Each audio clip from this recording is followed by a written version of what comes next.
Hello and welcome to another edition of Motor Cars Enthusiasts. This particular episode is going to be a little episode of the fat, bald perspective, and I'm going to talk about my perspective on what exactly could be going on at Volkswagen. An interesting little question I might put up for you folks there watching. And again, we're going to be talking about Volkswagen. Some weirdo stuff been coming out about this deal, including a couple of countries who are talking about banning diesel vehicles inside of the country altogether. Not to mention the whole EPA's got egg on its face because they didn't find out about this situation. Somebody else did, and then the U.S. government's mad at the EPA. The EPA is obviously frustrated with what happened to them. They're mad at Volkswagen. And this deal's really going to be a mess, and it's probably going to take at least a year to actually clean up. Volkswagen's really tightening up their belt. They're really going after a lot of their suppliers, trying to get parts a lot cheaper, and trying to come up with the cash it's going to take to not only fix these diesel variants, but not to mention come up with the fines that it's going to take from all the different government entities who are going to now try to go after this company for what they've done.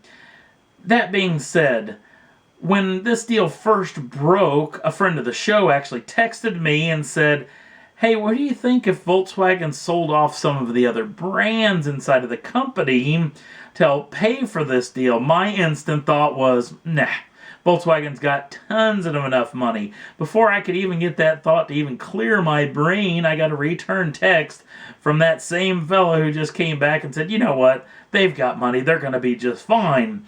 Well, now we're hearing some little inklings that possibly Volkswagen could be selling off some of the brands inside of the company to try to help pay for this. None of this is official, but let's go through the brands that are inside of the company.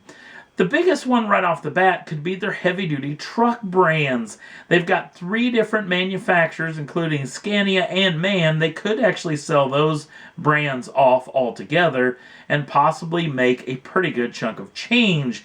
But let's go through piece by piece their actual automotive or passenger vehicle brands. And I'm going to put these in alphabetical order, so don't get upset with me which way where each vehicle comes up in this list. Right off the bat, there's Audi. Of course, Audi is the little bit higher brand underneath the Volkswagen umbrella that goes just a touch above the Audi brand altogether, which Volkswagen's kind of been bumping up on the underside of this. Audi has done a fantastic job over the past couple of years of really remaking this brand. It was kind of a sub-brand nobody really thought about. Now it's become an aspirational car company. A lot of people love Audis, and they love to own one day. So they've really done a great job. So I cannot see Volkswagen selling Audi. Moving forward, we look at the bigger versions of the really high-end stuff, which is Bentley. Bentley is an interesting company. It's a very small company, and they build only a handful of vehicles every year. Obviously, they may make a pretty good chunk of change. This may be an expendable vehicle franchise underneath that Volkswagen AG, just because they may be able to get a pretty penny for this deal, but it isn't even going to make a dent in what they're going to need to have. Moving up the scale a tad bit more, the Bugatti brand, the highest performing brand as far as high performance version is concerned. Earlier in the past couple of weeks, I've heard some reports that successor to the Bugatti Veyron was full steam ahead, that Volkswagen wasn't going to pull the trigger on dumping that program. They were going to continue on building that machine as it was. So this could be a good brand to sell, but would they? That's a real interesting little situation. The next brand is the weirdest one of the bunch. It's the Italian motorcycle manufacturer Ducati. Actually, Audi bought this about a year or so ago, so this is one that's really expendable, especially for the sheer fact that the Italian government was really upset that this went into German hands when Audi purchased this. So this could be one that's ripe for the picking. But is it going to make a whole lot of money? That's an interesting point as well. Next one up that we talk about is Lamborghini. Lamborghini does sell well. They do make a fair amount of money. It is still a niche brand, but could bring a fair amount of money. But again, you have to look at is who's out there that's willing to buy one of these high-end brands. Again, this is something to wait and see on this deal. The next vehicle in that lineup is one that I don't think that they'll ever get rid of, and that's Porsche. Porsche being the right hand, if it were, from Volkswagen. They've been hand and foot together for a long, long time, even though maybe not all the time. That whole deal when Porsche tried to buy Volkswagen turned around and went in and bought Porsche up on top of it, made a hostile takeover of the deal. It was a bizarre situation, but I can't imagine Volkswagen getting rid of the Porsche lineup. Then a couple of manufacturers that don't make a whole lot of money but aren't high-end brands. The ex-Spanish company Seat.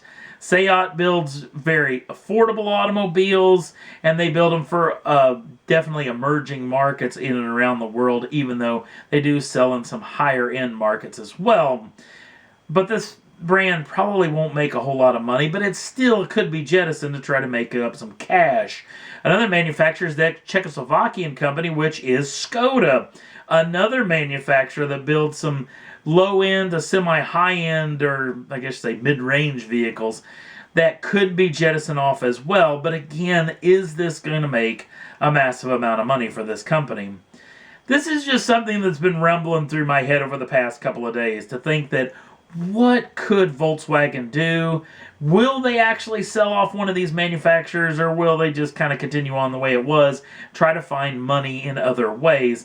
But it really could make Volkswagen a lean and mean company if they got rid of some of these brands. But again, this is something that we're going to have to wait and see. This is a story that is continuing to unfold, and we'll keep you in tune once we hear any more. And that's all there was that I thought was worth talking about for this edition of the Fat Bald Perspective. If you want to jump on over to the Facebook page, the link's down in the show notes. Also, if you'd like to subscribe to the channel, you can do so at any time and get the first dibs on the brand new shows as soon as they come out. Thanks for watching, and we'll see you again real soon.